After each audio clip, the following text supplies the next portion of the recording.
Welcome to the show, Bruno Tilley. You are an experienced creative director with a vast experience within the film and design industry. Having graduated from St Martin's School of Art in 1980, you got the opportunity to join Island Records, working your way up to eventually having a seat on its board of directors. You worked on award-winning campaigns for big names in music such as U2, Bob Marley and Steve Winwood, to name a few. You went on to co-found Mainline Productions alongside Channel 4's Tracy Joseph, directing commercials and music videos for record labels Telstar Records, Virgin and many more. There is a ton of other stuff to talk about with you, Bruno. Thank you so much for joining us. Please do tell us more. Well, I mean, that was a great start for me, basically, Island Records. I came from art college. I studied at St Martin's. My degree show, all I ever wanted to do was design record covers. So my degree show was I just redesigned all my favorite albums and stuck it on the wall. And despite the college actually telling me I'd never get a job in the business, which wasn't very encouraging. Wow, really? Yeah, they kind of, anyway, but that was then. But I was actually very fortunate to get a break, and Island Records sent out a request for, initially it was a paste-up artist to do some artwork in-house. I was living in what seemed like a kind of squat down in Maida Vale. I mean, I was actually paying rent on it, but the place was falling to pieces. So I always remember getting the call from Island saying, I was on a long cord and sort of trying to have a conversation in this bathroom down there. But anyway, and basically they said they were looking for a paste-up artist, but they changed their mind. They wanted a designer. Right. And I thought, well, that's even better because really that's what I want to do. So I went along for an interview and got the job. And it was, incredible place to work, really. I mean, I started off doing the first logo design I did was for Scar. They asked me to design a graphic for the Scar series. And at the time, Bob Marley had just come over and they printed it on a T-shirt. And then he was actually playing football with wearing my shirt. And it was kind of like, this was, wow. I thought, it doesn't get much better than this, Cool. So Island was great. I set up an in-house art department, employed lots of people, came through it, from giving people chances, we had, I don't know, it ended up being 8, 9 people. And then we also had, a hand in the video department as well, doing record covers as well as I got into directing videos. Again, first one I directed was a Bob Marley one for Buffalo Soldier. Oh, wow. So, yeah, I mean, it was a great place. They had an incredible stable of artists, ranging from a lot of reggae acts, which took me out to Jamaica a few times, which was wonderful. But it was just an amazing place because, I was just a young man sort of flying out to Jamaica to work with Black Uhuru or shoot a video with Aswad or whoever, I'd fly around the world. I mean, I'd be going up to New York for meetings and things, on movie posters. And then Chris Blackwell, who owned Island, he had recording studios in Nassau. While I was in New York, he kind of hijacked me and said, go down to Nassau and do some work down there, work with Robert Palmer. And then next thing it's Chris wants you to go to Paris because he wants to meet somebody we're making a movie and need to go and discuss the poster and the campaign. Wow. They used to go crazy back at base because I'd be kind of disappearing. Whenever I went on a trip, I'd be out, I'd hit 2 or 3 countries, and yeah.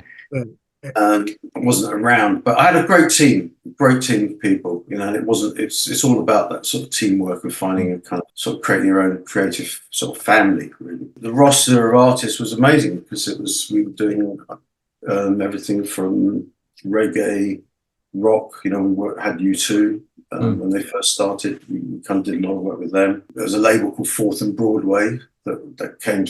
Island was like an umbrella company in a way, and they had other labels. So Fourth and Broadway was a kind of dance label based out of New York. So Kid Creole and the Coconuts and quite a few interesting acts on that label. And then we had a jazz label, which was very cool, Antilles.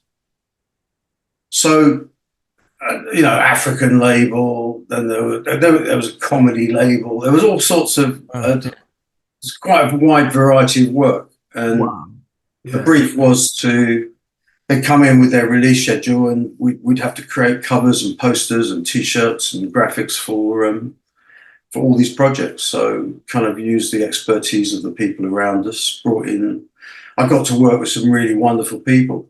Some amazing talent.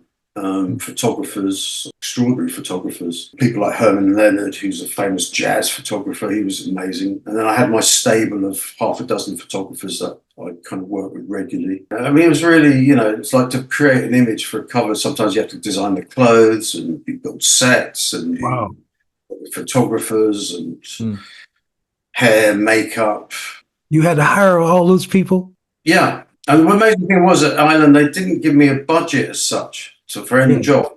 Okay.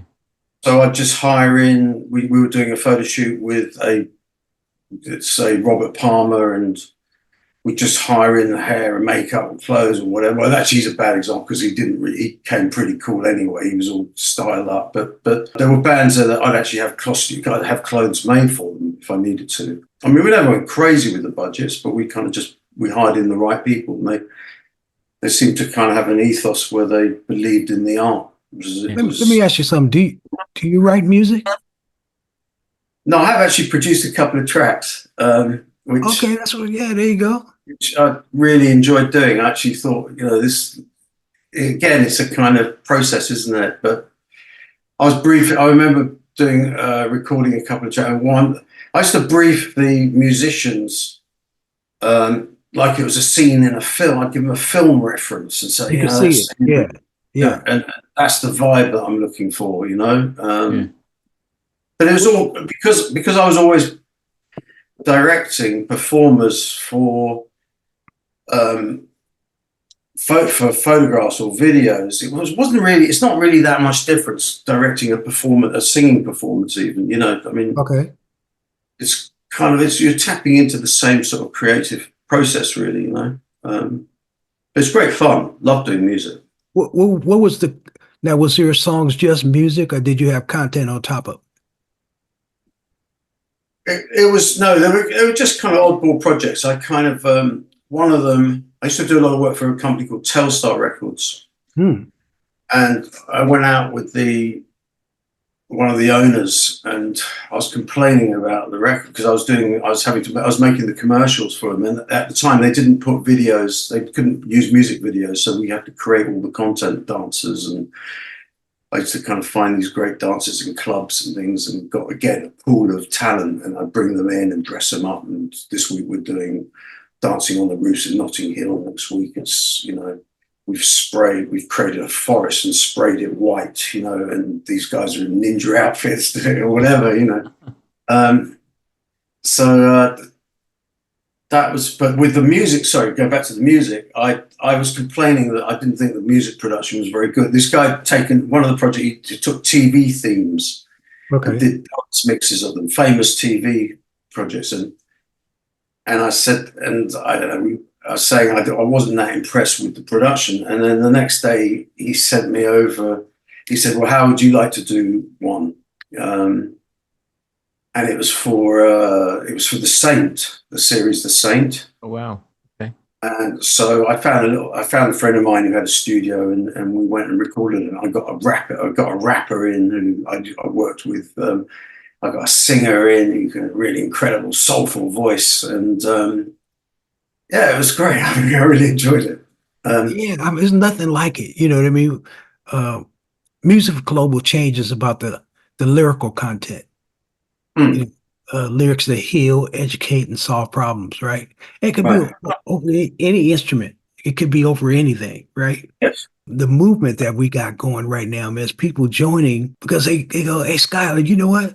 A few years ago, I wrote some social conscious music. You know what I mean? I wrote 2 or 3 of them. I'd love to hear those songs. Well, we need more of them. Yeah, it's true. It's very powerful when you do it. Well, you're particularly good at it. I mean, that's one of your fortes, isn't it? I did something in 1984 with Ronald LaPrade, the bass player of the Commodores. And we wrote a song and gave the money for college funds in Alabama, And it was wonderful when you write a song, and get all this press from it, and we're all on TV and all that stuff like that. And we're Yes. getting this money to Alabama for education. And I'm like, we can do this? Yeah. Yeah. You mean, There's you power. mean, you mean we can do this, right? And so that's the beautiful thing. And I'm like, even if you take 10% of your money, there's a lot of rich people. Get 10% of your money and you put it towards keeping the doors open for a foundation. Yes. People that's helping people, kind of thing. But And using music. exactly. No, I think it's a wonderful thing. Listen, I mean, I people need help all over the world, don't they? Really, it's a very sad old world out there. I don't know if we're more aware of it all now because of social media, which we probably are. I think it's great, and the more one can do, the better. Really. Well, we have something now that we didn't have back then. We have each other, right? Because back then the record labels, they weren't introducing you to anybody. There was no internet, so we couldn't talk to each other like this, right? Sure. And that's the advantage we have now. I've written several songs just like this, in this form right here. Back in the day, you would have to be in the room. True. Do you work with hook up with musicians for using the web? I have a new tune coming out. The drummer is from Germany. The singer's from Amsterdam. There's a keyboard player from Ghana on there. Another keyboard player from Switzerland on there, right? Right. And my guitar player and bass player, he's over in Perth. And then another bass player, he's over in Vancouver. Okay. So we can all do that. We couldn't do that before. No. Do you actually hook it all up together, or do you just do individual parts and construct it? Yes, they put their parts on, they send me the file. I put mine on and send the next guy the file. And it's wonderful because that's music for global change. Yeah. Seriously what it is right there. We can all play with each other from all over the world. We couldn't do that before because the labels they didn't want you to introduce each other to each. You know what, man, there's 330 million Americans, 960 million Europeans on this side. And look at all this talent. I've been over here 10 years. I see talent over here that people in America would never see. We can drive everywhere over here and hear American music. Yes. But in the United States, it's not that way. You'll get the Beatles, you'll get Sting, you'll get Single, you'll get, right? It's a trickle-down effect, introducing the UK and this side to America, and it shouldn't be that way. My platform and movement is social conscious music, and I get people to join the movement. Right. And it's really cool because I'm finding out there's a lot of people out there that have songs, in the social conscious realm, but there was no platform for it. There was no place for it to be. Right. So you've got other musicians performing their songs, or is it all over the world? That's the great part. Right. When you go to Music for Global Change broadcast, you'll see people from all over the world. You know what I mean? Talking about, yes, let's do this. Let's write more inspiring songs for people. Positive vibes, right? The negativity doesn't have any competition. Let's give it some competition. Well, that's an interesting idea to have a platform for that. I can see that a lot of artists who've got something to say have an opportunity there, don't they? It's wonderful because I'm finding out more. Hey, Skyler, you know what? I got this tune from years ago. I was writing about social consciousness, If we get enough of them, now we got a platform, man, where people can go find positive music, right? Sure. It's just not in the forefront. We need to put it in the forefront. That's all. Because it's there. We just got to grow. So you recruit, inspire people to write. Hey, look at all those artists you was writing from. Like Bob Marley, he wasn't writing about himself. No, he's an interesting artist. I've had a lot of association with Bob Marley, but it's always been on a kind of commercial basis in a sense. I directed videos and designed the Legend album and designed several albums, like what became the trademark for Marley. a graphic, a logo, which I designed on a record cover. I'm actually working on a piece at the moment, a Bob Marley piece, like a fine art piece. Oh wow! Which is something I'm going to launch in a few weeks' time. We're just doing test prints, and it's just tidying up, just finalizing it. But it's got a powerful message to it. That's what the whole thing is about, is the message, man. Tom? Well, I just want to talk about loads of things, but one thing I did note that you moved on to work with Slave Productions and ventured into CGI animation, which is something I know Skyler has got a project that will involve animation. What was that like? The sort of transition to animation that you had there? That came through a chap called Andy Frayne, who set up manga films. So when I'd left Ireland, I left after sort of 10 years. Andy called me up and said that part of the Island group was going to be this company. Well, they had several video kind of audio visual outlets, and one of them was manga. So I kind of designed all the graphics and the branding for manga, and got to design like Ghost in the Shell, the poster, and got deeper into that. So, and Andy was always interested. He worked in the animation world, and he kind of set up a company called Slave Productions, and we did a series based around the FIFA World Cup. Okay, yeah. So it's a kids series, but Andy, being the man, he always used to call me in whether I worked in that area or not. You know, I mean, I had touched on a bit of animation. We'd done a few pieces for Island Records. But, you know, Andy always used to say, we've got this project and we need these sets designed, or we need some graphics for it, or whatever. And so I ended up just working for about a year and a half producing visuals for the animation. And it was it was again another kind of interesting area, because you're kind of like, you create the visual, next thing you're walking around it, you know.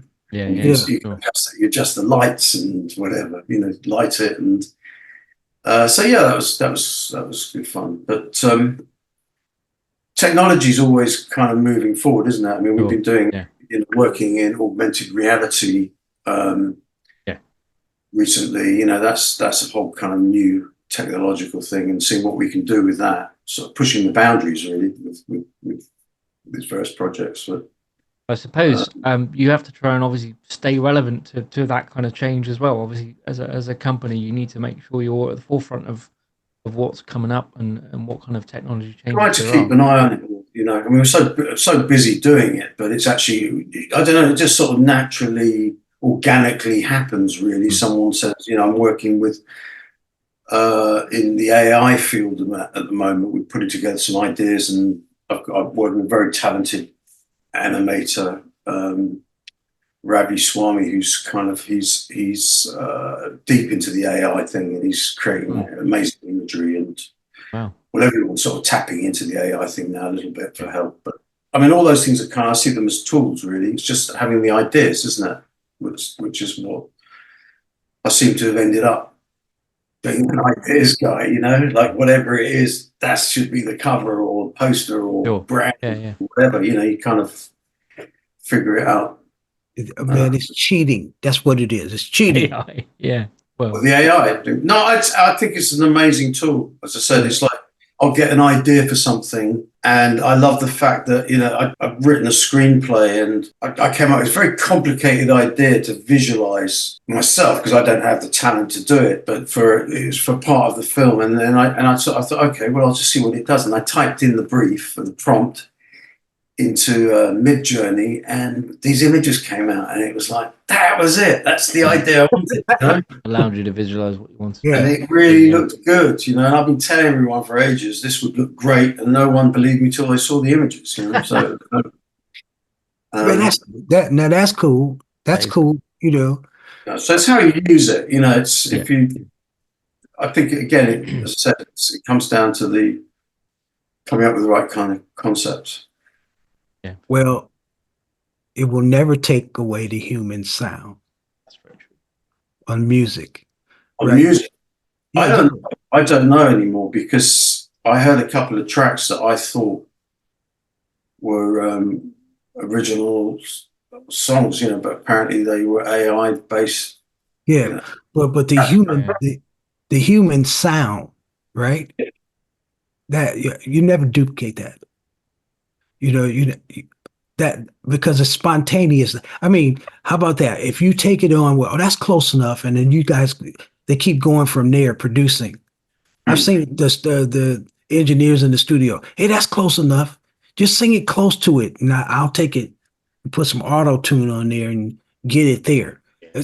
You couldn't do that back in my day, right? True. Well, no, but then you're a real singer, aren't you, Skyler? You can actually do it. Yeah. Well, we need more real singers. We need more real singers, but we need them performing in front of, human beings playing instruments, right? I want young people to see more bands out there playing instead of going to see just a DJ with some headphones on, bobbing and weaving his head and lights and stuff like that. Dancers, right? No, I want you to see some real human beings, people, talent, they're born to play. And that's where I come from. There was no videos. You better go see them live, no videos, right? There seems to be a lot of music shows going on. I mean, it seems like there's festivals going on everywhere now. I mean, that's the only way artists seem to be able to make any money. We need more of that. Festivals and good vibes, right? Yeah, for sure. That's what we need, man. And like I said, music can do that. It's been doing it for hundreds of years. People been playing music forever. And so, but get in front of people. And it's nothing like music lovers and falling in love with your sound, right? That's what you want. I always like that Bob Marley quote, which was one good thing about music: when it hits it, you feel no pain. That's right. And we did a T-shirt with that on, which was really cool. Bless you for coming on the show and taking your time, man. Thank you, Bruno. No problem. Yeah, man. Tom's going to get all your info and so we can pass it on to your fans and our fans. Just want to know, Bruno, if you're on any kind of social media with what you're doing, all the different, maybe a couple of websites of what you're currently working on at all? Yeah, well, I'm going to be launching, as I say, I'm launching this fine art series, which is kind of been working quite hard on that. So that's going to be quite soon. I'll announce it on my website, which is brunotilley.com. Tilley, and I'm on Facebook and Instagram. We're going to post everything, brother. Thanks for coming on, okay? Thanks, Bruno. Yeah, absolute pleasure. Music can save the world. Music can save the world.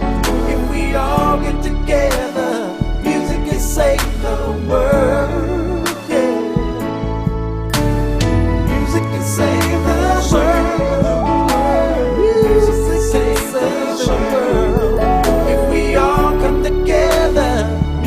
Save the world.